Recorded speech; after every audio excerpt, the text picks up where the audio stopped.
మీ ఇంట్లో సంవత్సరాలుగా కాయలు కాస్తున్న పెద్ద నిమ్మ చెట్టు ఒక్కసారిగా ఎండిపోతే ఎలా ఉంటుంది? నిన్నటి వరకు పచ్చగా ఉన్న చెట్టు ఈ రోజుల్లో వేళ్ళతో సహా ఎండిపోవడానికి అసలు కారణం ఏంటి? అది బాధా? పురుగుల దాడా?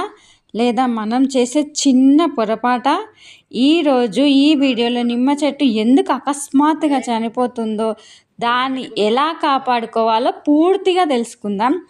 నిమ్మ చెట్టు ప్రతి ఇంటికి ఒక వరం లాంటిది. తక్కువ సంరక్షణతో ఎక్కువ కాలం జీవిస్తుంది. కానీ కొన్ని సందర్భాల్లో పెద్ద చెట్టు కూడా ఒక్కసారిగా ఆకులు రాలిపోవడం, కొమ్మలు ఎండిపోవడం, చివరికి మొత్తం చెట్టు చనిపోవడం జరుగుతుంది. అయితే చెట్టు మాట్లాడదు, కానీ తన సమస్యను లక్షణాల ద్వారా మనకు చెప్తుంది. ఆ లక్షణాలను గుర్తిస్తే చెట్టును కాపాడుకోవచ్చు. అయితే ఫస్ట్ ప్రాబ్లం వచ్చేసి వేరుకుళ్ళు వ్యాధి అన్నమాట. నిమ్మ చెట్టు ఎండిపోవడానికి ప్రధాన కారణం వేరు కుళ్ళిపోవడం.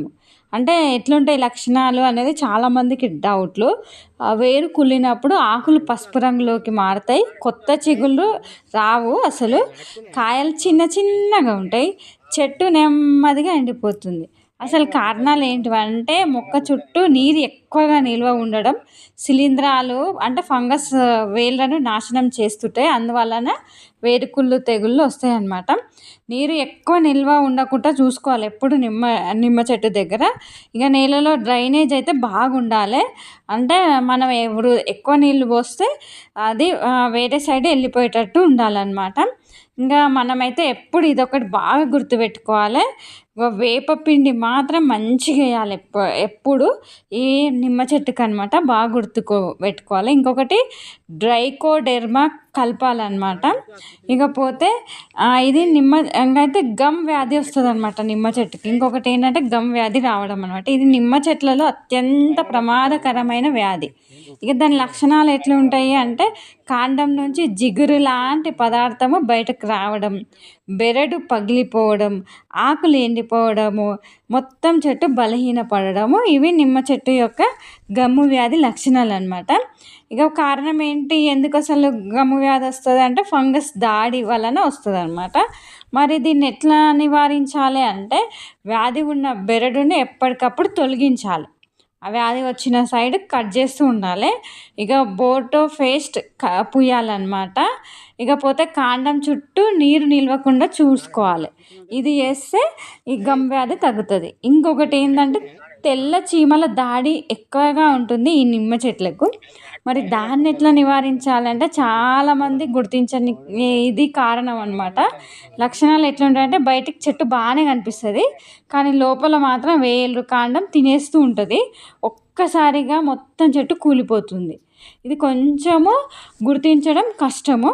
కాకపోతే మనం ఎప్పటికప్పుడు వేపపిండి వేయాలి, చెట్టు చుట్టూ పరిశుభ్రంగా ఉంచాలి, ఎండిన కలపను దగ్గర ఉంచకూడదు అనమాట. ఇవి జాగ్రత్తలు పాటిస్తే ఇలాంటివి అయితే రావు. ఇక నీటి కొరత ఉంటే గినంగా నిమ్మ చెట్టు ఎండిపోతూ ఉంటుంది. ఇక పెద్ద చెట్టుకి కూడా వేసవిలో సరిపడ నీరు అవసరమవుతుంది. ఇక దీన్ని ఒకవేళ నీళ్ళు జరపకపోతే చెట్టు ఎట్లుంటుందంటే ఆకులు వాడిపోతాయి, చిగుళ్ళు ఎండిపోతాయి, కాయలు అయితే రాలి పడిపోతుంటాయి అన్నమాట. మరి దీన్ని ఎట్లా నివారించాలంటే వారానికి 2-3 సార్లు లోతుగా నీరు పెట్టాలి. ఇంకపోతే ఏ నీళ్ళు సరిపోవు అనుకుంటే మల్చింగ్ చేయాలి. మల్చింగ్ ఎలా చేయాలనే దాని గురించి నా ఛానల్లో వీడియోస్ చాలా ఉన్నాయి. అట్ట ముక్కలతోటి మల్చింగ్, ఇంకపోతే అదే మునగ పీల్స్ తోటి, ఇకపోతే ఇంకా ఇట్లాంటివన్నీ మల్చింగ్ ప్రాసెస్లు నా ఛానల్లో ఉన్నాయి, మీకు కావాలంటే చూడండి. ఇకపోతే అధిక ఎరువులు, అమృతం కూడా ఎక్కువైతే విషమే అవుతుంది. ఇక లక్షణాలు ఎట్లుంటాయంటే ఆకులు అంచులు కాలిపోతే, వేళ్ళు దెబ్బతినడం, మొక్క ఎదుగుదల ఆగిపోవడం జరుగుతుంది. మరి దీన్ని ఎట్లా నివారించాలంటే ఎరువులు అయితే పరిమితంగా మోతాదులో వేయాలి. ఇక రసాయన ఎరువుల కంటే సేంద్రియ ఎరువులు మంచిదన్నమాట. మన ఇంట్లో తయారు చేసుకునే ఎరువులు వేసుకోవచ్చు. మీకు ఎరువుల గురించి డీటెయిల్స్ కావాలంటే నా ఛానల్లో ఉన్నాయి. తప్పకుండా నా ఛానల్లో మీరు ఫెర్టిలైజర్స్ గురించి గురించి డీటెయిల్స్ తెలుసుకొని అవి నిమ్మ చెట్టుకు పాటించండి. మీ నిమ్మ మొక్క చాలా బాగా ఎదుగుతుంది. ఇకపోతే కాండం తొలిచే పురుగు అనమాట. లక్షణాలు ఎట్లుంటాయంటే కాండంలో చిన్న రంధ్రాలు ఉంటాయి, చెక్క పొడి బయటికి రావడం జరుగుతుంది, కొమ్మలు ఎండిపోవడం జరుగుతుంది. మరి ఎట్లా నివారించాలంటే రంధ్రాలను గుర్తించి శుభ్రం చేయాలి. వేప నూనె లేదా తగిన మందులు ఉపయోగించాలి. అదైతే చేయాలి. ఇంకా వైరస్ మరియు బ్యాక్టీరియా వ్యాధులు అనమాట. సిట్రస్ గ్రీనింగ్ డిసీజ్ అనమాట. ఇది వస్తుంటుంది నిమ్మ చెట్లకు. ఇది ప్రపంచవ్యాప్తంగా నిమ్మ చెట్లకు ప్రమాదకరమైన వ్యాధి అనమాట. లక్షణాలు ఎట్లుంటాయంటే ఆకులు పసుపు రంగులోకి మారడం, కాయలు వంకరగా రావడము, చెట్టు నెమ్మదిగా ఎండిపోతుంది. మరి దీన్ని ఎట్లా నివారించాలంటే వ్యాధిగ్రస్త కొమ్మలను తొలగించాలి, పురుగులను నియంత్రించాలి. నిమ్మ చెట్టును కాపాడే 7 బంగారు నియమాలు ఏంటివంటే నీరు నిల్వ ఉండనీయకండి, ప్రతి 3 నెలలకు ఒకసారి వేపపిండి వేయండి, ఎండిన కొమ్మలను తొలగించండి, కాండాన్ని తరచూ పరిశీలించండి, సేంద్రియ ఎరువులు ఉపయోగించండి, ఇక నేలను తరచూ పల్చగా తవ్వండి, ఇక వ్యాధి లక్షణాలు కనిపించగానే చర్యలు తీసుకోండి. ఈ జాగ్రత్తలు పాటించండి. మీ నిమ్మ చెట్టు చాలా అందంగా ఉంటుంది. ఇక చెట్టు ఒక్క రోజులో ఎండిపోదు, అది ముందుగానే ఎన్నో సంకేతాలు ఇస్తుంది. మనం వాటిని గుర్తిస్తే పెద్ద నిమ్మ చెట్టును కూడా కాపాడుకోవచ్చు.